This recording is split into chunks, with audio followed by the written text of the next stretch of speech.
दोस्तों, ईरान और इजरायल की अदावत ने अब नया रूप ले लिया है। अमेरिकी विदेश मंत्री एंटनी ब्लिंकन ने चेतावनी दी है कि ईरान और हिजबुल्लाह अगले 24 से 48 घंटों के अंदर इजरायल पर हमला कर सकते हैं। लिहाजा अमेरिका ने साफ किया है कि इजरायल की रक्षा के लिए वो आगे बढ़ चुका है। वहीं हमास नेता इस्माइल हानिया की अपनी धरती पर हत्या के बाद ईरान ने ऐलान किया है कि वो इस कत्ल का बदला जरूर लेगा। लेकिन जैसे ही ईरान ने अपनी धमक तेज की है, वैसे ही इजरायली पीएम बेंजामिन नेतन्याहू ने भी अपने जूतों के फीते टाइट कर लिए हैं। नेतन्याहू ने ईरान को क्लियर वार्निंग दी है कि उनकी जमीन पर हमला करने वाले को इसकी भारी कीमत चुकानी होगी। बड़ी बात तो है कि उनकी सेना किसी भी हमले का कड़ा जवाब देने के लिए पूरी तरह से तैयार बैठी है। मतलब दोस्तों, अब क्या कुछ होगा, इसको लेकर दुनिया की धड़कनें हर बीतते वक्त के साथ बढ़ती जा रही हैं, क्योंकि ये दोनों ही देश भारत के दोस्त हैं। टीम मोदी धर्म संकट में है, लेकिन अंदर खाने कुछ खेल भी स्टार्ट हो चुका है और इसमें सबसे बड़ा खेल अमेरिका ने किया है। तो दोस्तों, आखिर इस वक्त इजराइल क्या कर रहा है और अमेरिका कैसे अपने साजो सामान के साथ उतर चुका है, इस वीडियो में मैं आपको बताने वाला हूं। लिहाजा मेरे साथ बने रहिए और बताइए कि भारत को किसका सपोर्ट करना चाहिए। हमला हुआ तो छोड़ेंगे नहीं, तैयार बैठी है इजरायली सेना। पीएम नेतन्याहू की ईरान को खुली चुनौती से भारी तनाव। दोस्तों, ईरान की ओर से हमलों के अंदेशे के बीच इजरायली प्रधानमंत्री बेंजामिन नेतन्याहू ने कहा कि उनका देश किसी भी स्थिति से निपटने के लिए तैयार है। हमारी जमीन पर कोई भी हमला किया गया तो उसका कड़ा जवाब दिया जाएगा। यरूशलेम में प्रधानमंत्री कार्यालय में कैबिनेट बैठक में नेतन्याहू ने कहा कि हम आक्रामक और रक्षात्मक दोनों तरह के हालात के लिए तैयार हैं। हम दुश्मन से किसी भी आक्रामकता की कीमत वसूलेंगे, जैसा कि हम हाल के दिनों में करते रहे हैं। नेतन्याहू ने कहा, मैं एक बार फिर से दोहराता हूं और अपने दुश्मनों को आगाह करता हूं कि हम जवाब देंगे।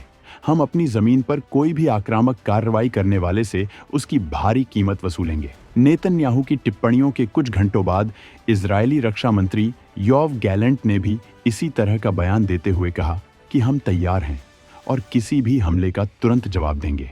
दोस्तों, इजरायल का सारा सुरक्षा सिस्टम इस वक्त हाई अलर्ट पर है, क्योंकि इजरायल को लग रहा है कि इस बार एक से ज्यादा मोर्चों से उस पर हमला हो सकता है। और दोस्तों, अब इजरायल को अगर लगा कि ईरान की ओर से अटैक होना तय है, तो वह तेहरान की कार्रवाई का इंतजार किए बिना बड़ा हमला कर सकता है। वैसे ये इजरायल ही नहीं, बल्कि पूरी दुनिया में कयास लगाए जा रहे हैं कि ईरान और हिजबुल्लाह इजरायल पर हमला करने वाले हैं, और इसकी बड़ी वजह है बीते दिनों बेरूत में हिजबुल्लाह कमांडर फुआद शुकर और तेहरान में हमास चीफ इस्माइल हनियेह को ढेर करना है। ईरान और हिजबुल्लाह ने इन हमलों के लिए इजरायल को दोषी ठहराया है और जवाबी कार्रवाई करने की कसम खाई है। दोस्तों, ईरान इस वक्त कितना बौखलाया हुआ है, इसे आप ऐसे समझ सकते हैं कि ईरान के सर्वोच्च नेता अयातुल्लाह अली खामेनेई ने 3 दिनों के राष्ट्रीय शोक की घोषणा की है और इजरायल को गंभीर परिणाम भुगतने की धमकी दी है, और वो इस वक्त भयंकर हमले की तैयारी कर रहे हैं। हालांकि अभी तक इजरायल को कोई बड़ा खुफिया इनपुट नहीं मिला है, लेकिन इजरायल की मदद के लिए अमेरिका कूद पड़ा है। उसने तुरंत ही इजरायल के लिए बड़ा ऐलान कर दिया है। इजरायल के खिलाफ औकात में रहे ईरान और लेबनान, अमेरिका ने उतारे क्रूजर, डिस्ट्रॉयर और फाइटर जेट। अमेरिका की बड़ी सैन्य लामबंदी से ईरान की हालत खराब।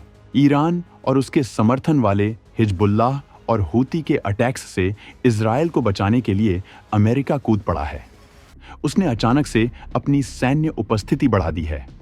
पेंटागन ने इजरायल को बचाने के लिए एक कैरियर स्ट्राइक ग्रुप, एक fighter jet squadron, cruiser destroyer समेत कई युद्धपोतों की तैनाती कर डाली है। गाजा युद्ध की शुरुआत के बाद से यहां अमेरिका की यह सबसे बड़ी सैन्य लामबंदी है। पेंटागन ने शुरू में क्षेत्रीय आतंकवादी समूहों की निगरानी और उनके हमलों का जवाब देने के लिए 2 कैरियर स्ट्राइक ग्रुप तैनात किए थे। कैरियर स्ट्राइक ग्रुप और फाइटर स्क्वाड्रन के अलावा अमेरिका ने मध्य पूर्व और भूमध्य सागर में बैलिस्टिक मिसाइल डिफेंस सिस्टम से लैस डिस्ट्रॉयर और क्रूजर भेजे हैं। इसमें शामिल युद्धपोतों के बारे में खुलासा नहीं किया गया है, लेकिन 2 अमेरिकी डिस्ट्रॉयर इस साल अप्रैल में इजरायल के खिलाफ ईरानी मिसाइल हमले को रोकने में शामिल रहे थे। पेंटागन ने मिसाइल डिफेंस फोर्स को अलर्ट पर रख दिया है। इतने ही नहीं, अमेरिका ने अपने G7 सहयोगी देशों को भी अलर्ट पर कर दिया है। उनसे कहा गया है कि इस तनाव को या तो रोका जाए या फिर ईरान पर चढ़ाई की तैयारी कर ली जाए। G7 ग्रुप में दुनिया के शक्तिशाली देश America, Canada, France, Germany, Italy, Japan और यूनाइटेड किंगडम शामिल हैं। इन सभी देशों ने पहले ही मध्य पूर्व के हालातों पर चिंता जताई है और कई देशों ने अपने नागरिकों से ईरान, लेबनान और इजराइल की यात्रा करने से भी मना किया है।